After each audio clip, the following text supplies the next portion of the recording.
Welcome to our YouTube channel. मैं ललित माली आप सभी का हार्दिक स्वागत करता हूँ। किसी ने हमारे चैनल को सब्सक्राइब नहीं किया है तो वो पहले चैनल को सब्सक्राइब करें, लाइक करें और शेयर करें।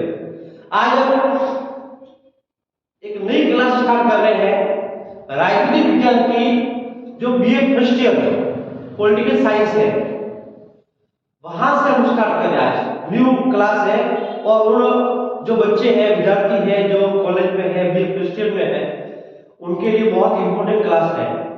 और कंपटीशन लेवल में पढ़ रहे हैं उनके लिए भी ये इंपॉर्टेंट क्लास है। कंपटीशन लेवल में भी यहाँ से क्वेश्चन बनते हैं पॉलिटिकल साइंस के। तो देखिए, राजनीति विज्ञान का जो आपका फाउंडेशन ऑफ पॉलिटिकल साइंस है वो बुक है, वो बुक स्टार्ट कर रहे हैं और उसी का आज फर्स्ट लेसन है।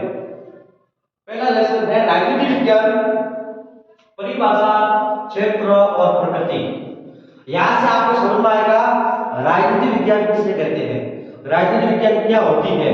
अब तक आपने 11th में पढ़ी है राजनीति विज्ञान, वो ठीक है, बेसिक था, न के बराबर थी, लेकिन अब आपको धीरे धीरे समझ में आएगी कि पॉलिटिकल साइंस वास्तव में है क्या। तो देखिए, जो फर्स्ट लेसन है राजनीति विज्ञान, परिभाषा, क्षेत्र और प्रकृति, यहां से स्टार्ट कर रहे हैं। इसमें लिखा हुआ है राजनीति विज्ञान परिभाषा, और राजनीति विज्ञान की परिभाषा है जो फर्स्ट लेसन में है वो ज्यादातर होती है परंपरागत दृष्टिकोण। परंपरागत दृष्टिकोण, ट्रेडिशनल व्यू। अब क्या होता है ये ट्रेडिशनल, क्या होता है परंपरागत, क्या होता है, ये आपको बहुत जरूरी है। परंपरागत को आपको ध्यान रखना है, ये दर्शन में होता है, दर्शन, इसको बोलते हैं दर्शन।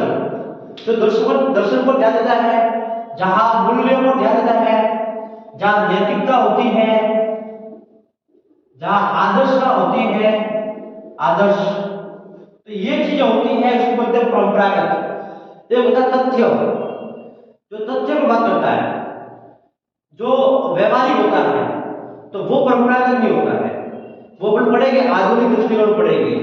लेकिन ये परंपरागत दृष्टिकोण है, ये दर्शन पर ध्यान देता है, जो दर्शन में है, जो अपने पहले से चला आ रहा विचार है, जो दर्शन में कहा गया है, और मूल्य पर ज्यादा ध्यान देता है। नैतिकता, ये नैतिकता की बात करता है, इसके लिए कोई कानून होता नहीं है, यानी कोई कानून वगैरह होता नहीं है, इसके लिए नैतिकता होती है। जो व्यक्ति ने कहा है और व्यक्ति को नैतिक होना चाहिए वो होता है परंपरागत। और आदर्श, ये आदर्शवाद को मानते हैं। तो ये ध्यान में प्रश्न आएगा, परंपरागत दृष्टिकोण क्या है, जो दर्शन को, मूल्य को, नैतिकता को और आदर्श को मानता है, उसको बोलते हैं परंपरागत दृष्टिकोण। जो वैज्ञानिक होता है वो नहीं, लेकिन होता है वैज्ञानिक दृष्टिकोण, वो होता है आधुनिक में, लेकिन ये दर्शन पर ध्यान देता है। ठीक है ना, जो अपन ने कहा कि हाँ ये चीज ऐसी होनी चाहिए तो वो ऐसी होती है। और एक प्रकार से बोल सकते हैं कल्पना, क्या होता है, कल्पनावाद, यूटोपिया, कल्पनावाद होता है, जो अपन कहते हैं ऐसा हो सकता है, ऐसा होता है। तो ये दर्शन पर, मूल्य पर, नैतिकता पर और आदर्श पर ध्यान देता है, इसको बोलते हैं परंपरागत दृष्टिकोण। तो देखिए, परंपरागत दृष्टिकोण के अनुसार राजनीति विज्ञान की परिभाषा क्या होती है।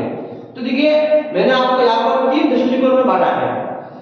राजनीति विज्ञान का जो परंपरागत दृष्टिकोण है वो बोल रहा है राज्य के अध्ययन के रूप में, कि भाई राजनीति विज्ञान एक राज्य के अध्ययन के रूप में है, राजनीति विज्ञान सरकार के अध्ययन के रूप में है, और राजनीति विज्ञान राज्य और सरकार दोनों के अध्ययन के रूप में है। तो ये आपको ध्यान रखना है। पहला कह रहा है कि राजनीति विज्ञान के लिए राज्य इंपॉर्टेंट है, सरकार इंपॉर्टेंट नहीं। दूसरा कह रहा है सरकार इंपॉर्टेंट है, राज्य से कोई मतलब नहीं है। और तीसरा कह रहा है राज्य और सरकार दोनों इंपॉर्टेंट है। जब राज्य और सरकार दोनों होगी तभी वहां पर राजनीति विज्ञान होगी। अब देखिए, पहला कह रहा है, फर्स्ट है राज्य के अध्ययन के रूप में राजनीति विज्ञान क्या है। तो ये कह रहा है कि राज्य सबसे प्रमुख है, कि भाई राज्य इंपॉर्टेंट है, राज्य सबसे प्रमुख है। दूसरा है राजनीति का पर्यायवाची एंगल शब्द पॉलिटिक्स होता है। तो इसमें ये बोला कि भाई राजनीति विज्ञान का पर्यायवाची एंगल शब्द है वो पॉलिटिक्स है, और यूनानी भाषा में पोलिस कहते हैं, क्या बोलते हैं, पोलिस, और इसका अर्थ नगर अथवा राज्य, क्या होता है, अथवा राज्य। यानी सीधा सर इन्होंने अपने राज्य पर ही ध्यान दिया है कि राज्य ही इंपॉर्टेंट है। धीरे धीरे राज्य का स्वरूप बदला। पहले छोटे छोटे राज्य थे और जब धीरे धीरे राज्य का स्वरूप बदला तो वो राष्ट्र राज्य बन गया। क्या बन गया? राष्ट्र राज्य। आपको पता ही है कि भाई जैसे भारत है, भारत में छोटे छोटे राज्य है, ठीक है ना। तो ये राज्य है, ये नहीं, राज्य का मतलब होता है राष्ट्र। क्या होता है? राष्ट्र होता है। तो धीरे धीरे राज्य था छोटा, फिर धीरे धीरे धीरे धीरे वो क्या बन गया? एक राष्ट्र बन गया, एक पूरा देश बन गया। तो वो होता है धीरे धीरे राज्य का स्वरूप बदला और वो क्या बन गया? राष्ट्र राज्य बन गया। देखो इसके लिए गार्नर है, पॉलिटिकल साइंस का थिंकर है गार्नर। उन्होंने क्या बोला है? राजनीतिक विज्ञान के अध्ययन का प्रारंभ और अंत राज्य के साथ होता है। यानी राजनीतिक विज्ञान का जो प्रारंभ होता है, राजनीतिक विज्ञान जहां से स्टार्ट होती है और जहां समाप्त होती है, उसका अंत होता है वो राज्य के साथ ही होता है। यानी राज्य है तभी राजनीतिक विज्ञान है, राज्य नहीं है वहां राजनीतिक विज्ञान नहीं है। तो ये ध्यान रखना है। गार्नर ने क्या कहा है? ये इंपॉर्टेंट है, एग्जाम की दृष्टि में इंपॉर्टेंट है कि भाई गार्नर ने क्या कहा है, ठीक है ना। और इसके समर्थक विचारक क्या है? प्रश्न आ सकता है कि ऐसे कौन से विचारक है जिन्होंने राजनीतिक विज्ञान को राज्य के अध्ययन के रूप में कहा है? तो इसमें गार्नर, गैरिश और जकारिया, डॉक्टर जकारिया है। इन तीनों ने राजनीतिक विज्ञान को राज्य के अध्ययन के रूप में कहा। तो ध्यान रखना, ऐसे प्रश्न इंपॉर्टेंट है। राज्य के अध्ययन के रूप में राज्य सबसे इंपॉर्टेंट कहा है इन्हें। फिर राजनीति का पर्यायवाची आंग्ल शब्द क्या होता है? पॉलिटिक्स। यूनानी भाषा में क्या बोलते हैं? पोलिस, जिसका अर्थ नगर या राज्य। फिर गार्नर ने क्या कहा है? गार्नर की परिभाषा याद रखनी है, मोस्ट इंपोर्टेंट है। और राज्य के अध्ययन के रूप में कौन से विचारक है, उन विचारक का नाम क्या है, वो ध्यान रखना इंपॉर्टेंट है। ये भी तो ये था राज्य के अध्ययन के रूप में। अब राजनीतिक विज्ञान का सरकार के अध्ययन के रूप में क्या है? ये बोल रहा है कि सरकार इंपॉर्टेंट है, यानी सरकार सबसे प्रमुख है, ये इन्होंने कहा है। फिर क्या हुआ? इन्होंने क्या कहा है? राज्य एक अमूर्त संस्था है और सरकार मूल रूप है, एक साधन है जिससे राज्य की इच्छा का कार्य में की जाती है। यानी क्या बोल रहे हैं? राज्य तक अमूर्त है। अमूर्त का मतलब क्या होता है? एक मूर्त होता है, मूर्त का मतलब चलता है, जो काम करता है। और सरकार ये बोल रहा है कि सरकार एक मूर्त रूप है, यानी सरकार काम करती है और राज्य में कार्य करता नहीं है। राज्य जहां है वही है। तो ये बोल रहे हैं सरकार से ही राज्य चलता है, सरकार नहीं है तो राज्य इंपॉर्टेंट नहीं है। तो ये इन्होंने ये बोला है कि सरकार सबसे प्रमुख है और सरकार एक मूर्त रूप है, सरकार एक क्रियाशील है और सरकार जिसे कार्य करती है वो राज्य चाहता है वो काम सरकार करती है। राज्य को कार्य करता नहीं, राज्य जहां है वही है। और जो सरकार काम करेगी वो राज्य की इच्छा के अनुसार ही करेगी। तो इसमें सरकार एक मूर्त रूप है जो काम करती है और राज्य क्या है? एक अमूर्त रूप है जो जहां है वही है। तो राज्य की इच्छा के अनुसार कार्य करती है सरकार। ये देखना, इसमें एक परिभाषा दी है लिकोक ने, इंपॉर्टेंट है देखना। लिकोक ने क्या कहा है? राजनीतिक विज्ञान सरकार से संबंधित विद्या है, यानी राजनीतिक विज्ञान का पूरा संबंध सरकार से ही है, ये लिकोक ने कहा है। और इसके समर्थक क्या है? प्रश्न आएगा सरकार के अध्ययन के रूप में राजनीतिक विज्ञान के समर्थक कौन है, कौन से विचारक है? तो लिकोक और सीले, याद रखना इंपॉर्टेंट है। लिकोक और सीले है, ये कह रहे हैं सरकार राजनीतिक विज्ञान के अध्ययन के रूप में है। अब तीसरा कह रहा है राज्य भी इंपॉर्टेंट है और सरकार भी इंपॉर्टेंट है, यानी राज्य और सरकार दोनों के अध्ययन के रूप में राजनीतिक विज्ञान है। सरकार और राज्य है तभी राजनीतिक विज्ञान है। तो इन दोनों में राज्य और सरकार दोनों को प्रमुख माना है। राज्य के बिना सरकार की कल्पना नहीं कर सकते, ध्यान रखना। राज्य के बिना सरकार की कल्पना होती नहीं है। भाई राज्य नहीं है तो सरकार क्या करेगी बाबा? भाई एक साइकिल है, मान लो एक साइकिल है। अब साइकिल तो क्या है भाई? वही है। अब इसको चलाएगा कौन? जब इसके ऊपर व्यक्ति बैठेगा और वो व्यक्ति बैठेगा तो वो सरकार सॉरी तो साइकिल क्या एक राज्य है और उस पर बैठा व्यक्ति क्या है, सरकार है। तो जब व्यक्ति साइकिल को चलाएगा तभी साइकिल चलेगी। उसी प्रकार सरकार राज्य को चलाती है। राज्य के बिना सरकार की कल्पना नहीं कर सकते। राज्य भी होना चाहिए और सरकार भी जरूरी है। फिर क्या बोला, सरकार के बिना राज्य एक अमूर्त, एक कल्पना मात्र है।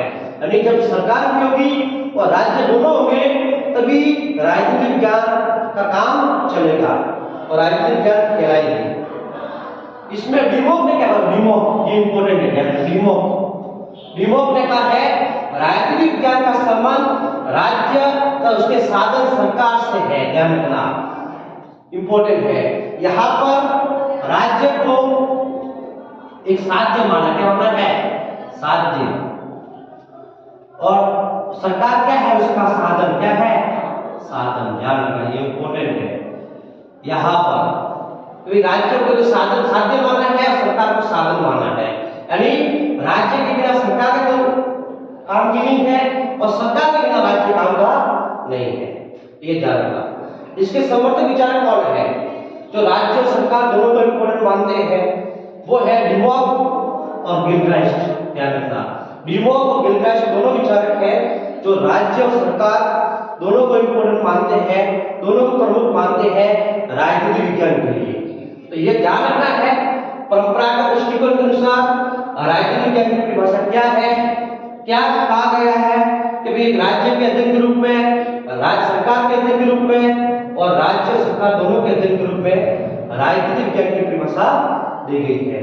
परंपरागत दृष्टिकोण क्या होता है, जो दर्शन को मानता है, मूल्य को मानता है, नैतिकता की बात करता है और आदर्शवाद होता है। जो आदर्श की बात करता है वो होता है परंपरागत दृष्टिकोण, जो व्यवहारिक बातें नहीं करता, कल्पना बात करता है, जो सत्य बात होती नहीं है, तथ्य पर बात होती नहीं है, तर्क पर बात होती नहीं है, वो बस कल्पना में जीता है, वो होता है परंपरागत दृष्टिकोण। आपको ऐसे ही क्लास समझ में आ रही है तो आप चैनल को सब्सक्राइब करें, लाइक करें, शेयर करें। आगे इसके बाद में अपन क्लास में पढ़ते हैं इसका अगला टॉपिक।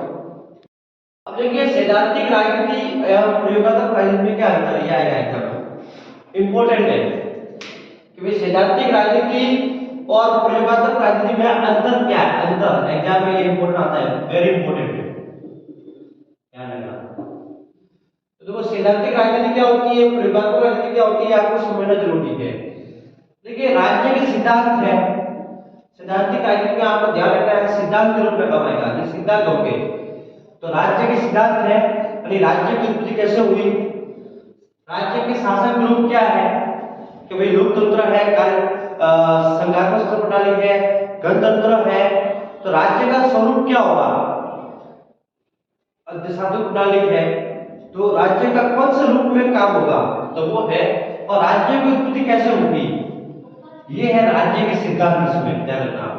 और प्रयोगात्मक राजनीति में क्या आएगा, राज्य क्या आएगा, राज्य ओनली फॉर कि जो राज्य है वो बना रहेगा प्रयोगात्मक राजनीति में। लेकिन इसमें राज्य के सिद्धांत होंगे, राज्य की उत्पत्ति कैसे हुई और राज्य का स्वरूप क्या है। अब ये ध्यान रखना है सरकार के सिद्धांत है, दूसरा पॉइंट है सरकार के सिद्धांत, यानी सैद्धांतिक राजनीति में सरकार के सिद्धांत आएंगे। यानी सरकार कैसे होगी, कार्यपालिका कैसे होगी, व्यवस्थापिका कैसे होगी। तो कार्यपालिका और व्यवस्थापिका का विभाग कैसे होगा, वो आएगा सैद्धांतिक राजनीति में सरकार के सिद्धांत के रूप में। और यहाँ पर सरकार आएगी, क्या आएगी, सरकार। प्रयोगात्मक राजनीति में सरकार कानून होगा, सेना होगी, पुलिस होगी और व्यापार होगा, ये ध्यान रखना। तो सरकार कानून के रूप में, सेना के रूप में, पुलिस, व्यापार, ये प्रयोगात्मक राजनीति आएगी और यहाँ पर सरकार के सिद्धांत आएंगे। तीसरा है विधि निर्माण संबंधी सिद्धांत, यानी यहाँ पर विधि का मतलब कानून क्या होता है, कानून तो बनता है उसको बोलते विधि बोलते हैं लोग। तो विधि का स्वरूप कैसा होगा और विधि निर्माण की प्रक्रिया कैसे, विधि कानून कैसे बनेगा, तो ये कानून का स्वरूप कैसा होगा और कानून कैसे बनेगा, वो यहाँ पर आएगा सैद्धांतिक राजनीति में। लेकिन प्रयोगात्मक राजनीति में क्या आएगा, कानून और उसका निर्माण, कानून है और उसका निर्माण आएगा। कानून बनकर आ गया है, वो आएगा प्रयोगात्मक राजनीति में। अगला आएगा कृत्रिम व्यक्ति के स्वरूप में राज्य का सिद्धांत, यानी व्यक्ति है वो खुद राज्य का निर्माण किया है, व्यक्ति ने किया राज्य का निर्माण, और एक राज्य का दूसरे राज्य के साथ संबंध होगा, यानी एक देश का दूसरे देश से संबंध अंतरराष्ट्रीय कानून के रूप में। और यहाँ पर आएगा प्रयोगात्मक राजनीति में व्यक्ति के रूप में राज्य, लेकिन यहाँ पर कूटनीति होगी, युद्ध होगी, शांति होगी, सम्मेलन होगी, संध्या होगी, तो ये होगा प्रयोगात्मक राजनीति। यानी यहाँ पर सिर्फ सिद्धांत आएगा कि भाई राजनीति के सिद्धांत क्या है, राज्य के सिद्धांत क्या है, लेकिन यहाँ पर वास्तव में वो सिद्धांत है वो प्रयोग में किए हुए होंगे कि भाई ये सिद्धांत है और हमने ये चीज को वास्तव में प्रयोग में किया है। तो ये होता है राजनीतिक ज्ञान के सिद्धांत, और ये प्रयोगात्मक राजनीति यानी राजनीति को प्रयोग में लिया गया है वास्तव में।